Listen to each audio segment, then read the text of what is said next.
नमस्कार, मैं कुमार श्रीकांत आपका स्वागत कर रहा हूं और आज बात बहुत अहम है। आज इंडिया अलायंस को किस तरीके से सुप्रीम कोर्ट से सुप्रीम झटका मिला है और ये इंडिया अलायंस का मतलब केवल कांग्रेस ही नहीं है। इंडिया अलायंस का मतलब ममता बनर्जी भी हैं, अरविंद केजरीवाल भी हैं और समाजवादी भी है और वो तमाम घटक जो इंडिया अलायंस में हैं। आज इंडिया अलायंस के झटके पर बात करेंगे और अरविंद केजरीवाल को मिले हुए महाझटके पर।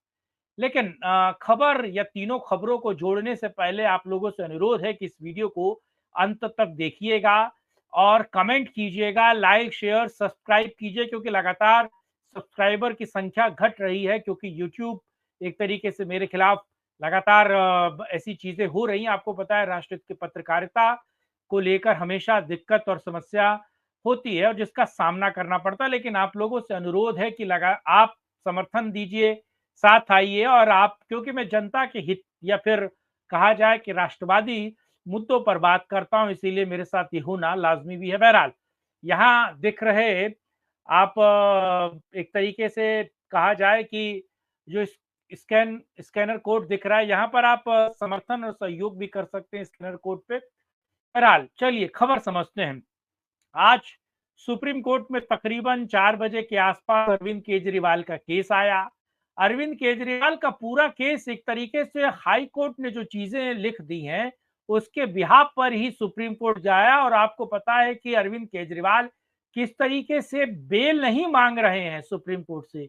वो सीधे तौर पर कह रहे हैं कि साहब मेरी गिरफ्तारी गैर वाजिब है, यानी कि मेरी अपनी वो गिरफ्तारी को चैलेंज कर रहे हैं। तो अरविंद केजरीवाल जो अपनी गिरफ्तारी को चैलेंज कर रहे हैं, क्या वो सही तरीके से चैलेंज कर पा रहे हैं?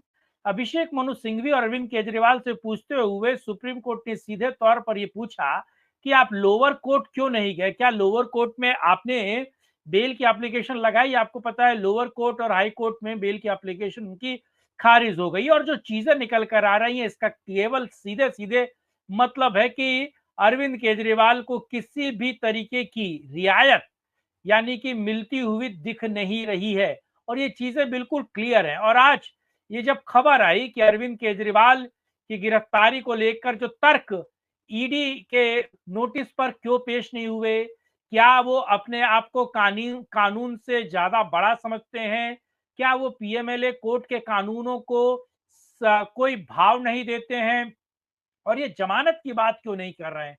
यानी कि पीएमएलए कोर्ट और वो क्या देश के संविधान और देश की तमाम कॉन्स्टिट्यूशनल बॉडी से भी बड़े हैं अरविंद केजरीवाल? बड़ा सवाल ये है। और क्या वो अपने आप को सबसे बड़ा समझते हैं अरविंद केजरीवाल? ये भी एक बहुत महत्वपूर्ण विषय है। इस पर आज सुप्रीम कोर्ट में चर्चा हुई और सीधे तौर पर मेरा ये मानना है कि सुप्रीम कोर्ट उनको किसी भी तरीके की कोई रिलीफ देता हुआ नहीं दिख रहा है। वो सीधे तौर पर ये कह रहे हैं कि चुनाव के वक्त मेरी गिरफ्तारी हुई, क्या वो दिल्ली के या देश के आम आदमी नहीं है? क्या उन पर कानूनी धाराएँ ये लागू नहीं होती? और कोर्ट में अगर वो ये मांग कर रहे हैं कि उनकी गिरफ्तारी गैर वाजिब है क्योंकि इलेक्शन के बीच वो अपनी पार्टी का प्रचार करेंगे और उनको बेल मिल जानी चाहिए। तो मुझे लगता है तो कोर्ट में जो भी व्यक्ति जाए या फिर जेल में जो भी व्यक्ति है वो किसी न किसी चुनाव का पर्चा भर दे और वो उसको मुझे लगता है बेल मिल जाए।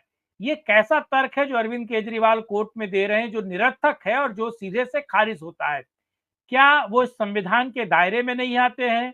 कल मुझे लगता है कि आज माफ कीजिएगा कोर्ट फैसला दे देगा और मुझे लगता है कि उनकी गिरफ्तारी को वाजिब भी बताएगा और चार्जशीट में जो अरविंद केजरीवाल का नाम है वो भी पुख्ता हो जाएगा। बहरहाल दूसरा इंडिया अलायंस को जो आज झटका लगा है, इंडिया अलायंस को झटका आपको पता है संदेश खाली के केस को लेकर लगातार ममता बनर्जी विवादों में रही हैं। आपको पता है संदेश खाली को लेकर सीबीआई जांच जो हाईकोर्ट ने की थी उसको लेकर ममता बनर्जी ने आज सुप्रीम कोर्ट का रुख किया और सुप्रीम कोर्ट में हाई कोर्ट के उस आदेश के खिलाफ ममता बनर्जी ने जाकर कहा कि साहब मुझे इस जांच से बचाइए।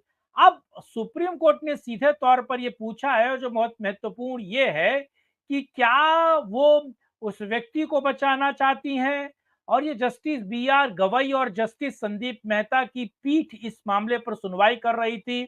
और बड़ा सवाल यह है कि संदेश खाली के मेन मुजरिम यानी कि उस व्यक्ति को बचाना शेख को बचाना चाहती है ममता बनर्जी, और एक पार्टी या एक सरकार या फिर एक चुनी हुई सरकार जो बंगाल की है, वो संदेश खाली के गुनहगार को बचाने के लिए सुप्रीम कोर्ट पहुंच जाती है, जिस पर सुप्रीम कोर्ट ने आज झड़की भी दी और सीधे तौर पर किसी प्रकार के रोक वाली बात को ही सीधे तौर पर सुप्रीम कोर्ट ने मना कर दिया। और सीबीआई जांच, यानी कि आप समझिए जिसको लेकर बात चल रही थी शाहजहां शेख की जांच, और सीबीआई के अंडर है, यानी कि सीबीआई की गिरफ्तारी में शाहजहां शेख है, उसके गुर्गे सीबीआई की गिरफ्तारी में है।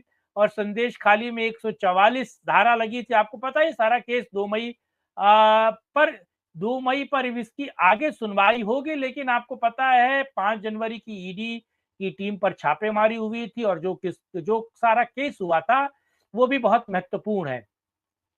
तो इंडिया अलायंस के दूसरे पार्टनर यानी कि ममता बनर्जी माफ कीजिएगा, को भी सुप्रीम कोर्ट ने झड़की दी है, और एक बड़ा संदेश सुप्रीम कोर्ट देता हुआ नजर आ रहा है, जिसमें ममता बनर्जी और उनकी सरकार सीधे घिरती हुई नजर आ रही है। दूसरा, आपको पता है देश के प्रधानमंत्री नरेंद्र मोदी ने किस तरीके से फेक वीडियो को लेकर चुनाव आयोग से शिकायत की है, आपको पता है। और कानूनी या फिर जांच एजेंसियों से भी कहा है कि नरेंद्र मोदी के जो तमाम डीप फेक वीडियो बन रहे हैं उस पर वो कार्रवाई करे। लेकिन आपको पता है कि अमित शाह को लेकर एक केस आया। अमित शाह ने एक जगह भाषण दिया था और उन्होंने सीधे तौर पर इसमें आरक्षण को लेकर बात नहीं की थी। उन्होंने कहा था कि एससी एसटी की जो आरक्षण की तालिका है, ओबीसी की आरक्षण की जो तालिका है, उसे कांग्रेस जो है वो जो एक तरीके से कहा जाए जो मुस्लिम है उनको दे रही है।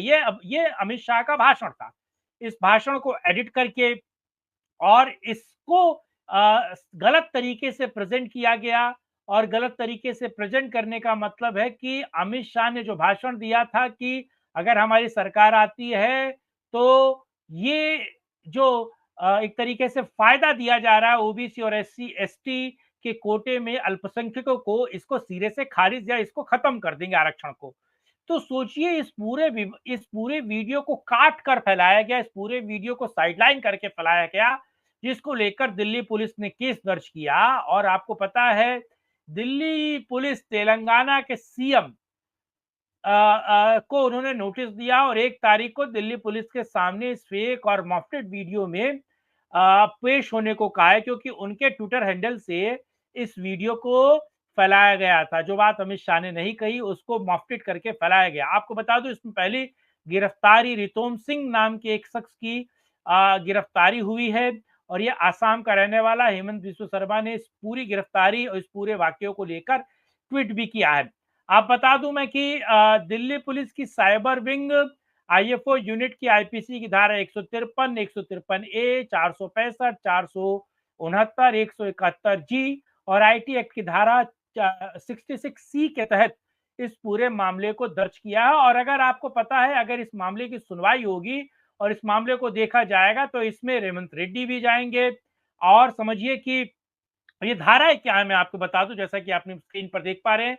आईपीसी की धारा 153 दंगा भड़काने और इरादे से जानबूझकर उकसाना, 153 ए धर्म जाति जन्मस्थान निवास भाषा आदि के आधार पर विभिन्न समूहों के बीच दुश्मनी को बढ़ावा देना, 465 जालसाजी किसी भी, और 469 किसी भी पार्टी की प्रतिष्ठा को नुकसान पहुंचाना, और 171 जी चुनाव परिणाम को प्रभावित करने के इरादे से गलत बयान प्रकाशित करना।